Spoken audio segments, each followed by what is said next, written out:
بسم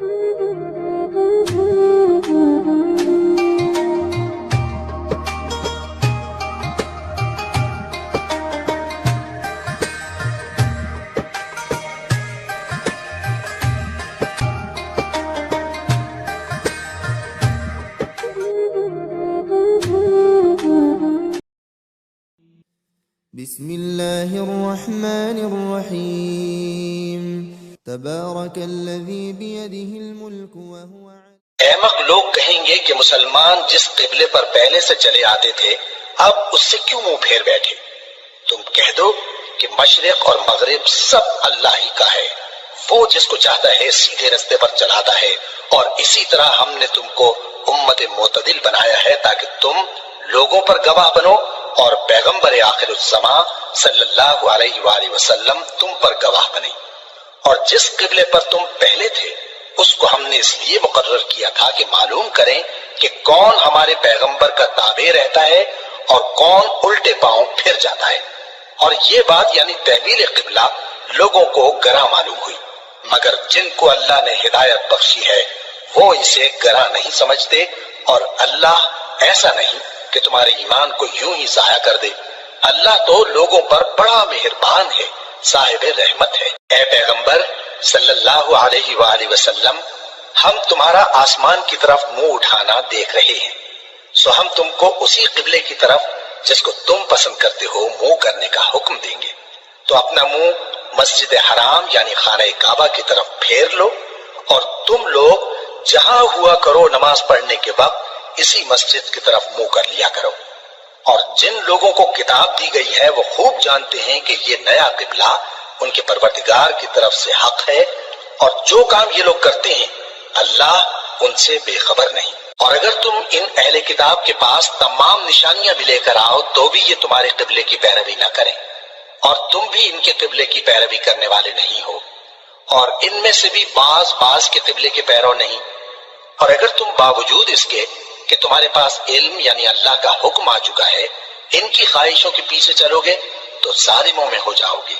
جن لوگوں کو ہم نے کتاب دی ہے وہ ان پیغمبر آخر الزمان صلی اللہ علیہ وآلہ وسلم کو اس طرح پہچانتے ہیں جس طرح اپنے بیٹوں کو پہچانا کرتے ہیں، مگر ایک فریق ان میں سے سچی بات کو جان بوجھ کر چھپا رہا ہے۔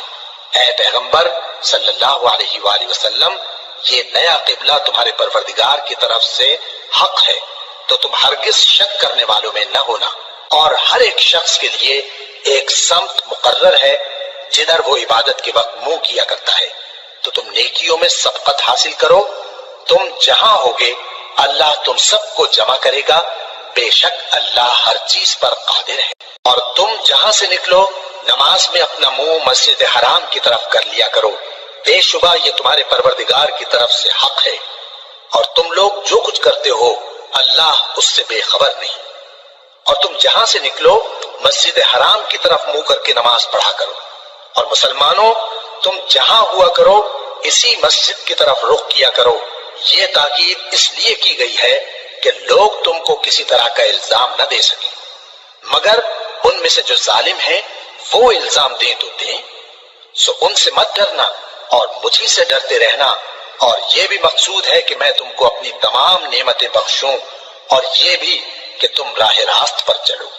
جس طرح من جملہ اور نعمتوں کے ہم نے تمہیں میں سے ایک رسول بھیجے ہیں جو تم کو ہماری آیتیں پڑھ پڑھ کر سناتے اور تمہیں پاک بناتے، اور کتاب یعنی قرآن اور دانائی سکھاتے ہیں، اور ایسی باتیں بتاتے ہیں جو تم پہلے نہیں جانتے تھے۔ سو تم مجھے یاد کیا کرو، میں تمہیں یاد کیا کروں گا، اور میرا احسان مانتے رہنا اور میری ناشکری نہ کرنا۔ اے ایمان والو، صبر اور نماز سے مدد لیا کرو، بے شک اللہ صبر کرنے والوں کے ساتھ ہے۔ اور جو لوگ اللہ کی راہ میں مارے جائیں ان کی نسبت یہ نہ کہنا کہ وہ مرے ہوئے ہیں، وہ مردہ نہیں بلکہ زندہ ہیں، لیکن تم کو شعور نہیں۔ اور ہم کسی قدر خوف اور بھوک اور مال اور جانوں اور میووں کے نقصان سے تمہاری آزمائش کریں گے، اور صبر کرنے والوں کو بشارت سنا دو کہ ان لوگوں پر جب کوئی مصیبت واقع ہوتی ہے تو کہتے ہیں کہ ہم اللہ ہی کا مال ہیں اور اسی کی طرف لوٹ کر جانے والے ہیں۔ یہی لوگ ہیں جن پر ان کے پروردگار کی عنایتیں ہیں اور خصوصی رحمت بھی ہے، اور یہی سیدھے رستے پر ہے۔ بے شک کوہ صفا اور مروہ اللہ کی نشانیوں میں سے ہیں، تو جو شخص خانہ کعبہ کا حج یا عمرہ کرے اس پر کچھ گناہ نہیں کہ دونوں کے درمیان چکر لگائے، بلکہ یہ ایک نیک کام ہے، اور جو کوئی نیک کام کرے تو اللہ قدردان ہے، دانا ہے۔ جو لوگ ہمارے حکموں اور ہدایتوں کو جو ہم نے نازل کی ہیں کسی غرض فاسد سے چھپاتے ہیں، باوجود کہ ہم نے ان کو لوگوں کے سمجھانے کے لیے اپنی کتاب میں کھول کھول کر بیان کر دیا ہے، ایسوں پر اللہ اور تمام لعنت کرنے والے لعنت کرتے ہیں۔ ہاں، جو توبہ کرتے ہیں اور اپنی حالت درست کر لیتے ہیں اور احکام الہی کو صاف صاف بیان کر دیتے ہیں تو میں ان کے قصور معاف کر دیتا ہوں، اور میں بڑا معاف کرنے والا، بڑا مہربان ہوں۔ جو لوگ کافر ہوئے اور کافر ہی مرے، ایسوں پر اللہ کی اور فرشتوں کی اور انسانوں کی سب کی لعنت، وہ ہمیشہ اسی لعنت میں گرفتار رہیں گے۔ ان سے نہ تو عذاب ہلکا ہی کیا جائے گا اور نہ انہیں کچھ مہلت ملے گی۔ اور لوگوں، تمہارا معبود ایک ہی معبود ہے، اس بڑے مہربان اور رحم والے کے سوا کوئی عبادت کے لائق نہیں۔ بے شک آسمانوں اور زمین کے پیدا کرنے میں اور رات اور دن کے ایک دوسرے کے پیچھے آنے جانے میں اور کشتیوں اور جہازوں میں جو سمندر میں لوگوں کے فائدے کے لیے رواں ہیں، اور میں جس کو اللہ آسمان سے برساتا اور اس سے زمین کو اس کے مردہ ہو جانے کے بعد زندہ یعنی خشک ہو جانے کے بعد سرسبز کر دیتا ہے، اور زمین پر ہر قسم کے جانور پھیلانے میں اور ہواؤں کے چلانے میں اور بادلوں میں جو آسمان اور زمین کے درمیان گھرے رہتے ہیں، عقل مندوں کے لیے اللہ کی قدرت کی نشانیاں ہیں۔ اور بعض لوگ ایسے ہیں جو غیر اللہ کو اللہ کا شریک بناتے اور ان سے اللہ کی سی محبت کرتے ہیں، لیکن جو ایمان والے ہیں وہ تو اللہ ہی کے سب سے زیادہ دوستدار ہیں۔ اور اے کاش ظالم لوگ جو بات عذاب کے وقت دیکھیں گے اب دیکھ لیتے کہ سب طرح کی طاقت اللہ ہی کو ہے، اور یہ کہ اللہ سخت عذاب کرنے والا ہے۔ اس دن کفر کے پیشوا اپنے پیروں سے بیزاری ظاہر کریں گے اور دونوں عذاب الہی دیکھ لیں گے اور ان کے آپس کے تعلقات منقطع ہو جائیں گے۔ یہ حال دیکھ کر پیروی کرنے والے حسرت سے کہیں گے کہ اے کاش ہمیں پھر دنیا میں جانا نصیب ہو، تاکہ جس طرح یہ ہم سے بیزار ہو رہے ہیں اسی طرح ہم بھی ان سے بیزار ہوں۔ اس طرح اللہ ان کے اعمال حسرت بنا کر دکھائے گا اور وہ دوزخ سے نکل نہیں سکیں گے۔ لوگوں، جو چیزیں زمین میں حلال طیب ہیں وہ کھاؤ، اور شیطان کے قدموں پر نہ چلو، وہ تمہارا کھلا دشمن ہے۔ وہ تو تم کو برائی اور بے حیائی ہی کے کام کرنے کو کہتا ہے، اور یہ بھی کہ اللہ کی نسبت ایسی باتیں کہو جن کا تمہیں کچھ بھی علم نہیں۔ اور جب ان لوگوں سے کہا جاتا ہے کہ جو کتاب اللہ نے نازل فرمائی ہے اس کی پیروی کرو، تو کہتے ہیں نہیں، بلکہ ہم تو اسی چیز کی پیروی کریں گے جس پر ہم نے اپنے باپ دادا کو پایا۔ بھلا اگرچہ ان کے باپ دادا نہ کچھ سمجھتے ہوں اور نہ سیدھے رستے پر ہوں، تب بھی وہ انہی کی تقلید کیے جائیں گے۔ جو لوگ کافر ہیں ان کی مثال اس شخص کی سی ہے جو کسی ایسی چیز کو آواز دے جو پکار اور آواز کے سوا کچھ سن نہ سکے۔ یہ بہرے ہیں، گونگے ہیں، اندھے ہیں کہ کچھ سمجھ ہی نہیں سکتے۔ اے اہل ایمان، جو پاکیزہ چیزیں ہم نے تم کو عطا فرمائی ہیں ان کو کھاؤ، اور اگر اللہ ہی کے بندے ہو تو اس کی نعمتوں کا شکر بھی ادا کرو۔ اس نے تو تم پر بس مرا ہوا جانور اور لہو اور سور کا گوشت اور جس چیز پر اللہ کے سوا کسی اور کا نام پکارا جائے حرام کر دیا ہے۔ ہاں، جو مجبور ہو جائے بشرطے کہ اللہ کی نافرمانی نہ کرے اور حد ضرورت سے باہر نہ نکل جائے، اس پر کچھ گناہ نہیں۔ بے شک اللہ بخشنے والا ہے، رحم کرنے والا ہے۔ جو لوگ اللہ کی کتاب سے ان آیتوں اور ہدایتوں کو جو اس نے نازل فرمائی ہیں چھپاتے اور ان کے بدلے تھوڑی سی قیمت یعنی دنیاوی منفعت حاصل کرتے ہیں، وہ اپنے پیٹوں میں محض آگ بھرتے ہیں۔ ایسے لوگوں سے اللہ قیامت کے دن نہ کلام کرے گا اور نہ ان کو گناہوں سے پاک کرے گا، اور ان کے لیے دکھ دینے والا عذاب ہے۔ یہ وہ لوگ ہیں جنہوں نے ہدایت چھوڑ کر گمراہی اور بخشش چھوڑ کر عذاب خرید لیا۔ یہ آتش جہنم کی کیسی برداشت کرنے والے ہیں۔ یہ اس لیے کہ اللہ نے کتاب سچائی کے ساتھ نازل فرمائی اور جن لوگوں نے اس کتاب میں اختلاف کیا وہ ضد میں آ کر نیکی سے دور ہو گئے ہیں۔ نیکی یہی نہیں کہ تم مشرق و مغرب کو قبلہ سمجھ کر ان کی طرف منہ کر لو، بلکہ نیکی یہ ہے کہ لوگ اللہ پر اور روز آخر پر اور فرشتوں پر اور اللہ کی کتاب پر اور پیغمبروں پر ایمان لائیں، اور مال باوجود عزیز رکھنے کے رشتہ داروں اور یتیموں اور محتاجوں اور مسافروں اور مانگنے والوں کو دیں، اور گردنوں کے چھڑانے میں خرچ کریں، اور نماز پڑھیں اور زکوٰۃ دیں، اور جب عہد کر لیں تو اس کو پورا کریں، اور سختی اور تکلیف میں اور جنگ کے وقت ثابت قدم رہیں۔ یہی لوگ ہیں جو ایمان میں سچے ہیں، اور یہی ہیں جو اللہ سے ڈرنے والے ہیں۔ مومنوں، تم کو مقتولوں کے بارے میں قصاص یعنی خون کے بدلے خون کا حکم دیا جاتا ہے، اس طرح پر کہ آزاد کے بدلے آزاد مارا جائے، اور غلام کے بدلے غلام، اور عورت کے بدلے عورت۔ اور اگر قاتل کو اس کے مقتول بھائی کے قصاص میں سے کچھ معاف کر دیا جائے تو وارث مقتول کو پسندیدہ طریق سے قرارداد کی پیروی یعنی مطالبہ خون بہا کرنا اور قاتل کو خوشخوئی کے ساتھ ادا کرنا چاہیے۔ یہ تمہارے پروردگار کی طرف سے تمہارے لیے آسانی اور مہربانی ہے۔ اب جو اس کے بعد زیادتی کرے اس کے لیے دکھ کا عذاب ہے۔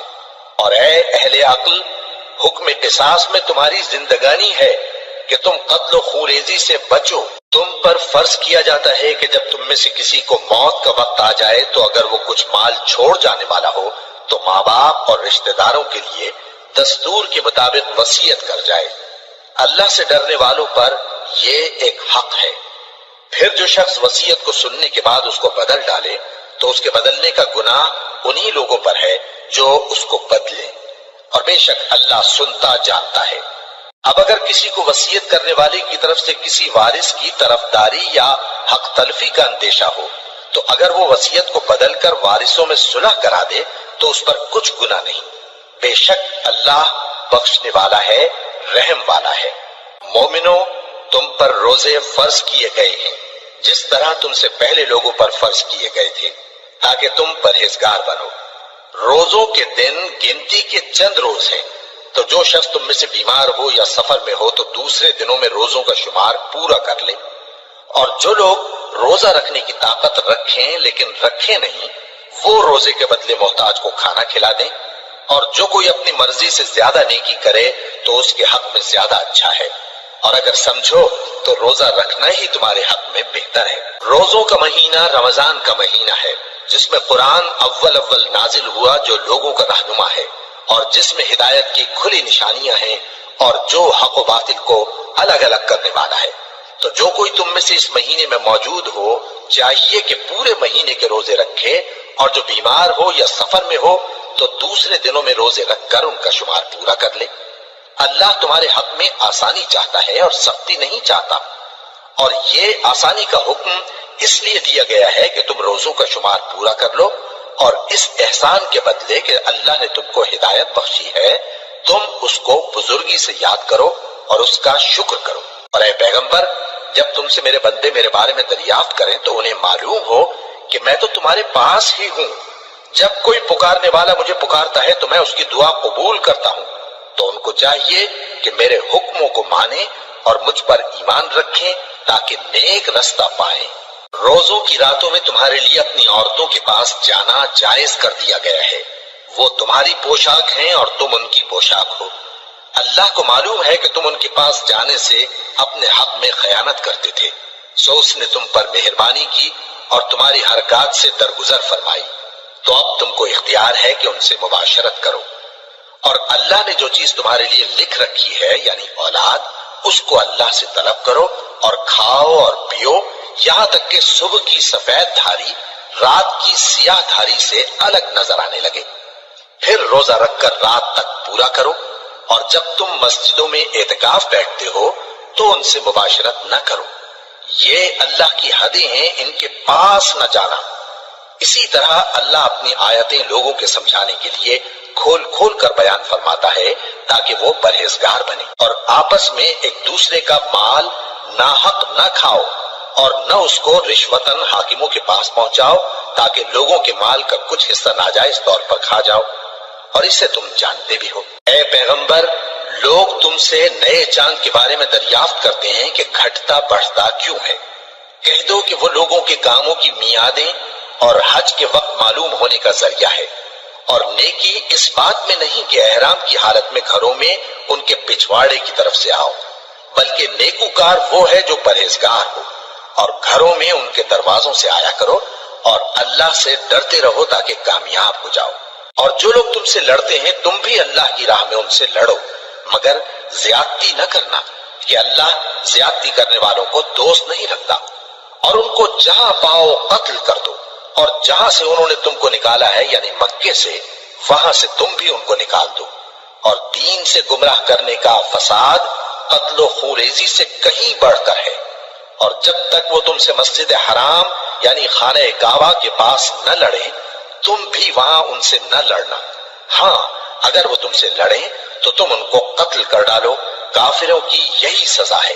پھر اگر وہ باز آ جائیں تو اللہ بخشنے والا ہے، رحم کرنے والا ہے۔ اور ان سے اس وقت تک لڑتے رہنا کہ فساد نابود ہو جائے اور ملک میں اللہ ہی کا دین غالب ہو جائے۔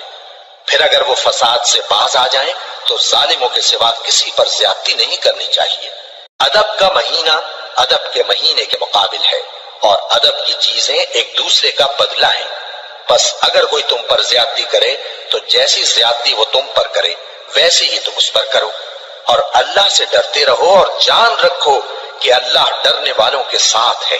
اور اللہ کی راہ میں مال خرچ کرو اور اپنے آپ کو ہلاکت میں نہ ڈالو، اور نیکی کرو، بے شک اللہ نیکی کرنے والوں کو دوست رکھتا ہے۔ اور اللہ کی خوشنودی کے لیے حج اور عمرے کو پورا کرو، اور اگر راستے میں روک لیے جاؤ تو جیسی قربانی میسر ہو کر دو، اور جب تک قربانی اپنے مقام پر نہ پہنچ جائے سر نہ مڈاؤ۔ اور اگر کوئی تم میں بیمار ہو یا اس کے سر میں کسی طرح کی تکلیف ہو تو اگر وہ سر منڈا لے تو اس کے بدلے روزے رکھے یا صدقہ دے یا قربانی کرے۔ پھر جب تکلیف دور ہو کر تم مطمئن ہو جاؤ تو جو تم میں حج کے وقت تک عمرے سے فائدہ اٹھانا چاہے وہ جیسی قربانی میسر ہو کرے، اور جس کو قربانی نہ ملے وہ 3 روزے ایام حج میں رکھے اور 7 جب واپس ہو۔ یہ پورے 10 ہوئے۔ یہ حکم اس شخص کے لیے ہے جس کے اہل و عیال مکے میں نہ رہتے ہوں۔ اور اللہ سے ڈرتے رہو اور جان رکھو کہ اللہ سخت عذاب دینے والا ہے۔ حج کے مہینے معین ہیں جو معلوم ہیں، تو جو شخص ان مہینوں میں حج کی نیت کر لے تو حج کے دنوں میں نہ عورتوں سے اختلاط کرے، نہ کوئی برا کام کرے اور نہ کسی سے جھگڑے۔ اور جو نیک کام تم کرو گے وہ اللہ کو معلوم ہو جائے گا۔ اور زاد راہ یعنی رستے کا خرچ ساتھ لے جاؤ، کیونکہ بہترین زاد راہ پرہیزگاری ہے۔ اور اے اہل عقل مجھی سے ڈرتے رہو، اس کا تمہیں کچھ گناہ نہیں کہ حج کے دنوں میں بذریعہ تجارت اپنے پروردگار سے روزی طلب کرو۔ اور جب عرفات سے واپس ہونے لگو تو مشعر حرام یعنی مزدلفہ میں اللہ کا ذکر کرو، اور اس طرح ذکر کرو جس طرح اس نے تم کو سکھایا، اور اس سے پیشتر تم لوگ ان طریقوں سے محض ناواقف تھے۔ پھر جہاں سے اور لوگ واپس ہوں وہیں سے تم بھی واپس ہو، اور اللہ سے بخشش مانگو، بے شک اللہ بخشنے والا ہے، رحمت کرنے والا ہے۔ پھر جب حج کے تمام ارکان پورے کر چکو تو مینا میں اللہ کو یاد کرو جس طرح اپنے باپ دادا کو یاد کیا کرتے تھے، بلکہ اس سے بھی زیادہ۔ اور بعض لوگ ایسے ہیں جو اللہ سے التجا کرتے ہیں کہ اے پروردگار ہم کو جو دینا ہے دنیا ہی میں دے دے، اور ایسے لوگوں کا آخرت میں کچھ حصہ نہیں۔ اور بعض ایسے ہیں کہ دعا کرتے ہیں کہ پروردگار ہم کو دنیا میں بھی نعمت عطا فرما اور آخرت میں بھی نعمت بخشیو اور دوزخ کے عذاب سے محفوظ رکھیو۔ یہی لوگ ہیں جن کے لیے ان کے کاموں کا حصہ یعنی اجر نیک تیار ہے، اور اللہ جلد حساب لینے والا ہے۔ اور قیام منا کے دنوں میں جو گنتی کے دن ہیں اللہ کو یاد کرو، اگر کوئی جلدی کرے اور 2 ہی دن میں چل دے تو اس پر بھی کچھ گناہ نہیں، اور جو بات تک ٹھہرا رہے اس پر بھی کچھ گناہ نہیں۔ یہ باتیں اس شخص کے لیے ہیں جو اللہ سے ڈرے، اور تم لوگ اللہ سے ڈرتے رہو اور جان رکھو کہ تم سب اس کے پاس جمع کیے جاؤ گے۔ اور کوئی شخص تو ایسا ہے جس کی گفتگو دنیا کی زندگی میں تم کو دلکش معلوم ہوتی ہے، اور وہ اپنے ما فی الضمیر پر یعنی اس بات پر جو اس کے دل میں ہے اللہ کو گواہ بناتا ہے، حالانکہ وہ سخت جھگڑالو ہے، اور جب پیٹ پھیر کر چلا جاتا ہے تو زمین میں دوڑتا پھرتا ہے تاکہ اس میں فتنہ انگیزی کرے اور کھیتی کو برباد اور انسانوں اور حیوانوں کی نسل کو نابود کر دے، اور اللہ فتنہ انگیزی کو پسند نہیں کرتا۔ اور جب اس سے کہا جاتا ہے کہ اللہ سے خوف کر تو غرور اس کو گناہ میں پھنسا دیتا ہے، سو اس کو جہنم کافی ہے اور وہ بہت برا ٹھکانہ ہے۔ اور کوئی شخص ایسا ہے کہ اللہ کی خوشنودی حاصل کرنے کے لیے اپنی جان بیچ ڈالتا ہے، اور اللہ بندوں پر بہت مہربان ہے۔ مومنو، اسلام میں پورے پورے داخل ہو جاؤ اور شیطان کے پیچھے نہ چلو، وہ تو تمہارا کھلا دشمن ہے۔ پھر اگر تم احکام روشن پہنچ جانے کے بعد لڑکھڑا جاؤ تو جان رکھو کہ اللہ غالب ہے، حکمت والا ہے۔ کیا یہ لوگ اسی بات کے منتظر ہیں کہ ان پر اللہ کا عذاب بادل کے سائبانوں میں نازل ہو اور فرشتے بھی اتر آئیں اور کام تمام کر دیا جائے؟ اور سب کاموں کا رجوع اللہ ہی کی طرف ہے۔ اے پیغمبر، بنی اسرائیل سے پوچھو کہ ہم نے ان کو کتنی کھلی نشانیاں دیں، اور جو شخص اللہ کی نعمت کو اپنے پاس آنے کے بعد بدل دے تو اللہ سخت عذاب کرنے والا ہے۔ اور جو کافر ہیں ان کے لیے دنیا کی زندگی خوشنما کر دی گئی ہے اور وہ مومنوں سے تمسخر کرتی ہیں، لیکن جو پرہیزگار ہیں وہ قیامت کے دن ان سے اوپر ہوں گے، اور اللہ جس کو چاہتا ہے بے حساب رزق دیتا ہے۔ پہلے تو سب لوگوں کا ایک ہی مذہب تھا، لیکن وہ آپس میں اختلاف کرنے لگے تو اللہ نے ان کی طرف بشارت دینے والے اور ڈر سنانے والے پیغمبر بھیجے اور ان پر سچائی کے ساتھ کتابیں نازل کی تاکہ جن امور میں لوگ اختلاف کرتے تھے ان کا ان میں فیصلہ کر دے۔ اور اس میں اختلاف بھی انہی لوگوں نے کیا جن کو کتاب دی گئی تھی، باوجود کہ ان کے پاس کھلے ہوئے احکام آ چکے تھے، اور یہ اختلاف انہوں نے صرف آپس کی ضد سے کیا۔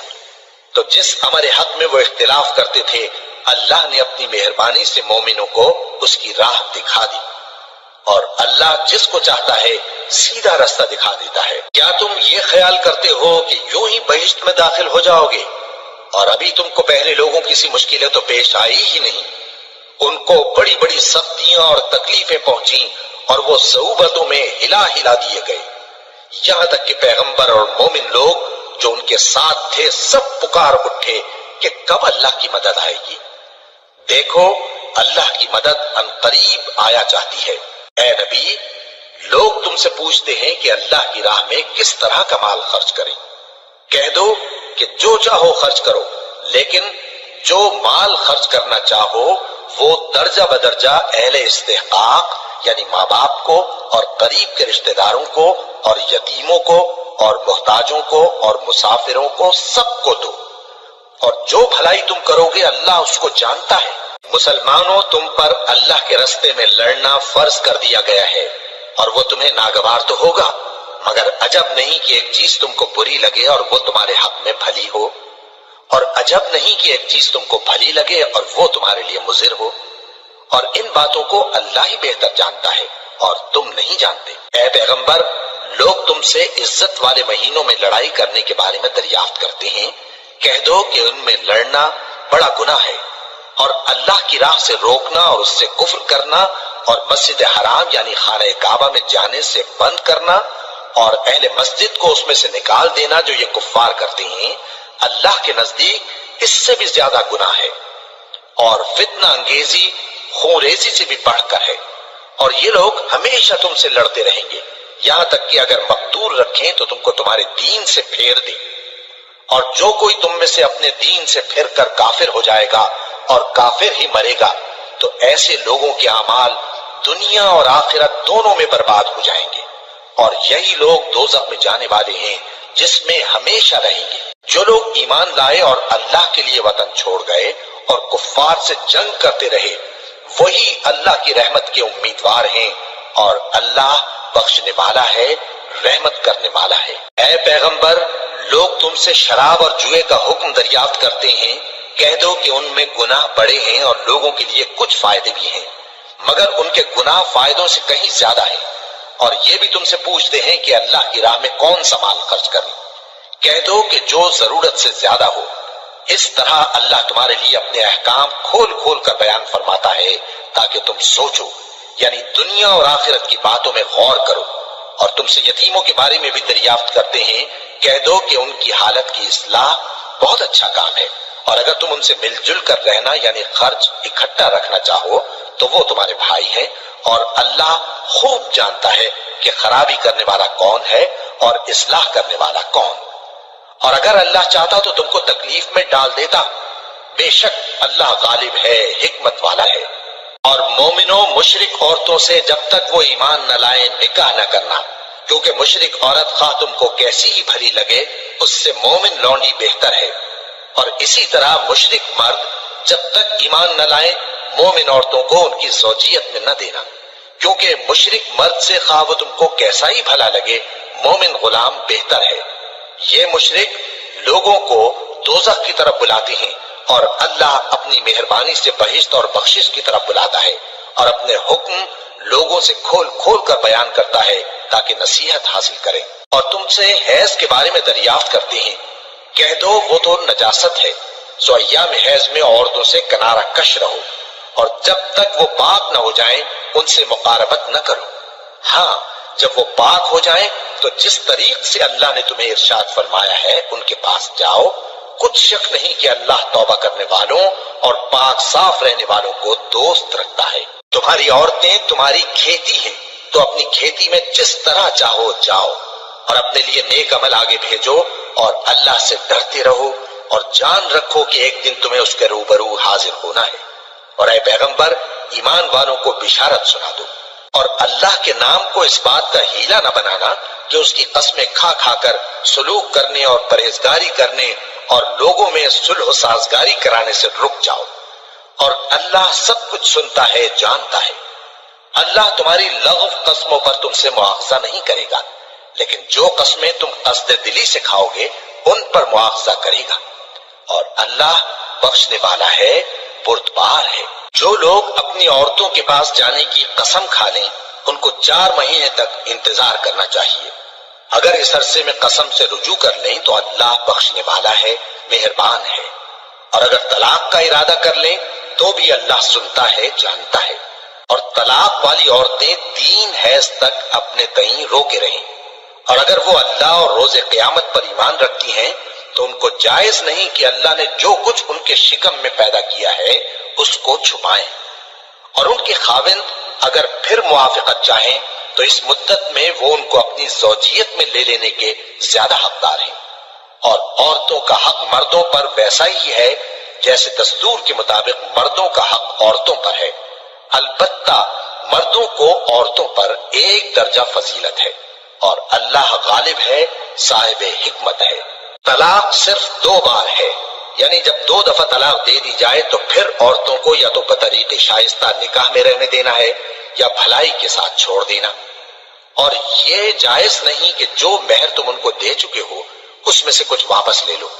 ہاں اگر زن و شوہر کو خوف ہو کہ وہ اللہ کی حدوں کو قائم نہیں رکھ سکیں گے تو اگر عورت خاوند کے ہاتھ سے رہائی پانے کے بدلے میں کچھ دے ڈالے تو دونوں پر کچھ گناہ نہیں۔ یہ اللہ کی مقرر کی ہوئی حدیں ہیں، ان سے باہر نہ نکلنا، اور جو لوگ اللہ کی حدوں سے باہر نکل جائیں گے وہ گناہگار ہوں گے۔ پھر اگر شوہر 2 طلاقوں کے بعد تیسری طلاق عورت کو دے دے تو اس کے بعد جب تک عورت کسی دوسرے شخص سے نکاح نہ کر لے اس پہلے شوہر پر حلال نہ ہوگی۔ ہاں اگر دوسرا خاوند بھی طلاق دے دے اور عورت اور پہلا خاوند پھر ایک دوسرے کی طرف رجوع کر لیں تو ان پر کچھ گناہ نہیں، بشرطے کہ دونوں یقین کریں کہ اللہ کی حدوں کو قائم رکھ سکیں گے، اور یہ اللہ کی حدیں ہیں، ان کو وہ ان لوگوں کے لیے بیان فرماتا ہے جو علم رکھتے ہیں۔ اور جب تم عورتوں کو 2 دفعہ طلاق دے چکو اور ان کی عدت پوری ہو جائے تو انہیں یا تو حسن سلوک سے نکاح میں رہنے دو یا بطریق شائستہ رخصت کر دو، اور اس نیت سے ان کو نکاح میں نہ رہنے دینا چاہیے کہ انہیں تکلیف دو اور ان پر زیادتی کرو، اور جو ایسا کرے گا وہ اپنا ہی نقصان کرے گا۔ اور اللہ کے احکام کو ہنسی اور کھیل نہ بناؤ، اور اللہ نے تم کو جو نعمتیں بخشی ہیں اور تم پر جو کتاب اور دانائی کی باتیں نازل کی ہیں جن سے وہ تمہیں نصیحت فرماتا ہے ان کو یاد کرو، اور اللہ سے ڈرتے رہو، اور جان رکھو کہ اللہ ہر چیز سے واقف ہے۔ اور جب تم عورتوں کو طلاق دے چکو اور ان کی عدت پوری ہو جائے تو ان کو اپنے شوہروں کے ساتھ جب وہ آپس میں جائز طور پر راضی ہو جائیں نکاح کرنے سے مت روکو۔ اس حکم سے اس شخص کو نصیحت کی جاتی ہے جو تم میں اللہ اور روز آخر پر یقین رکھتا ہے۔ یہ تمہارے لیے نہایت خوب اور بہت پاکیزگی کی بات ہے، اور اللہ جانتا ہے اور تم نہیں جانتے۔ اور مائیں اپنے بچوں کو پورے 2 سال دودھ پلائیں، یہ حکم اس شخص کے لیے ہے جو پوری مدت تک دودھ پلوانا چاہے، اور دودھ پلانے والی ماؤں کا کھانا اور کپڑا دستور کے مطابق باپ کے ذمے ہوگا۔ کسی شخص کو اس کی طاقت سے زیادہ تکلیف نہیں دی جاتی، تو یاد رکھو کہ نہ تو ماں کو اس کے بچے کے سبب نقصان پہنچایا جائے اور نہ باپ کو اس کی اولاد کی وجہ سے نقصان پہنچایا جائے، اور اسی طرح نان و نفقہ بچے کے وارث کے ذمے ہے۔ اور اگر دونوں یعنی ماں باپ آپس کی رضامندی اور صلاح سے بچے کا دودھ چھڑانا چاہیں تو ان پر کچھ گناہ نہیں، اور اگر تم اپنی اولاد کو دودھ پلوانا چاہو تو تم پر کچھ گناہ نہیں، بشرطے کہ تم دودھ پلانے والیوں کو دستور کے مطابق ان کا حق جو تم نے دینا کیا تھا دے دو۔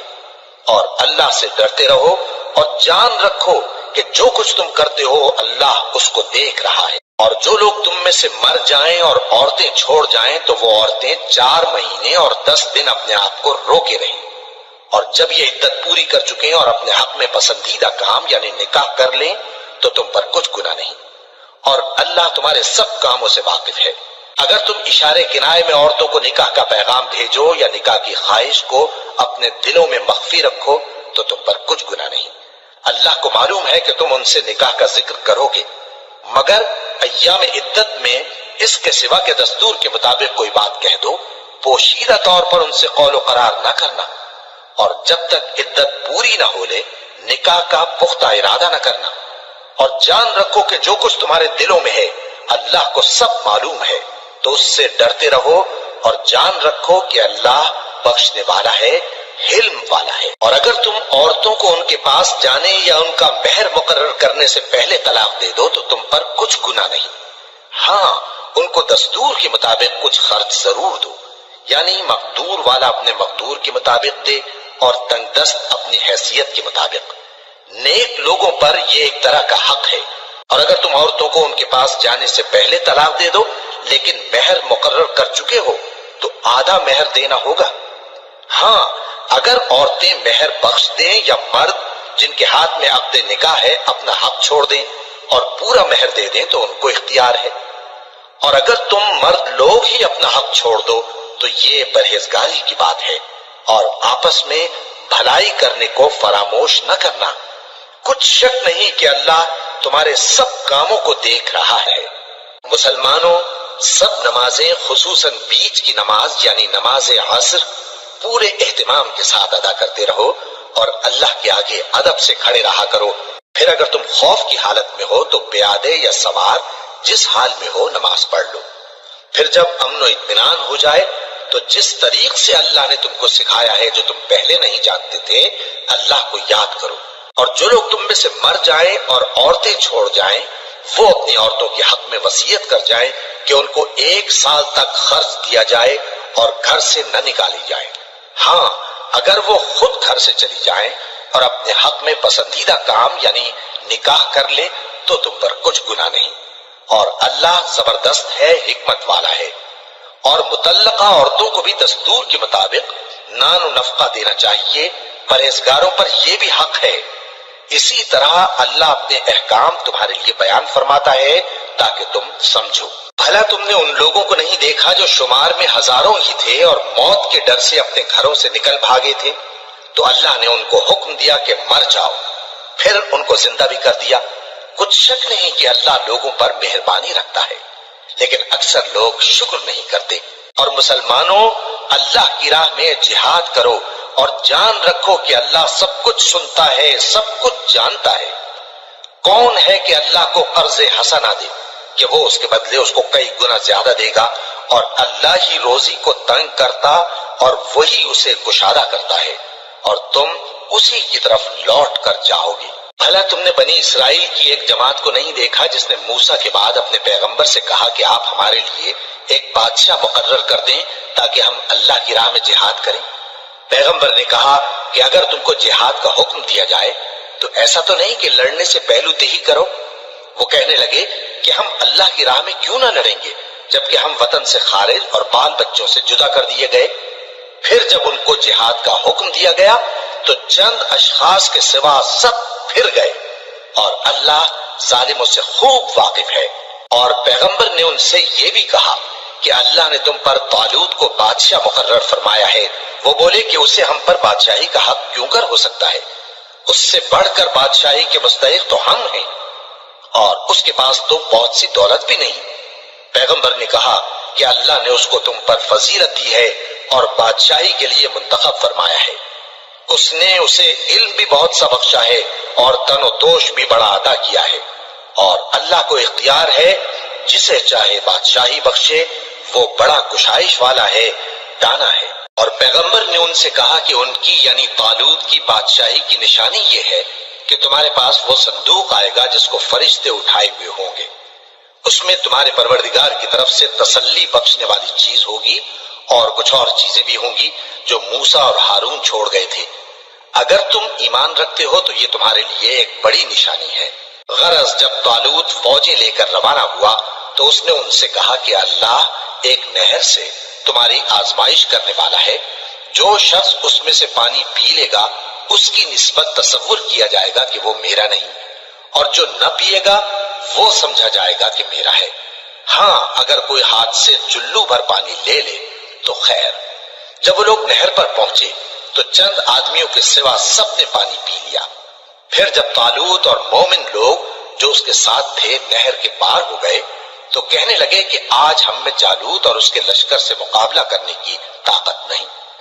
جو لوگ یقین رکھتے تھے کہ ان کو اللہ کے روبرو حاضر ہونا ہے، وہ کہنے لگے کہ بسا اوقات تھوڑی سی جماعت نے اللہ کے حکم سے بڑی جماعت پر فتح حاصل کی ہے، اور اللہ ثابت قدم رہنے والوں کے ساتھ ہے۔ اور جب وہ لوگ جالوت اور اس کے لشکر کے مقابل میں آئے تو اللہ سے دعا کی کہ اے پروردگار ہم پر صبر کے دہانے کھول دے اور ہمیں لڑائی میں ثابت قدم رکھ اور لشکر کفار پر فتح یاب کر۔ تو طالوت کی فوج نے اللہ کے حکم سے ان کو شکست دے دی، اور داؤد نے جالوت کو قتل کر ڈالا، اور اللہ نے ان کو بادشاہی اور دانائی بخشی اور جو کچھ چاہا سکھایا۔ اور اگر اللہ لوگوں کو ایک دوسرے پر چڑھائی اور حملہ کرنے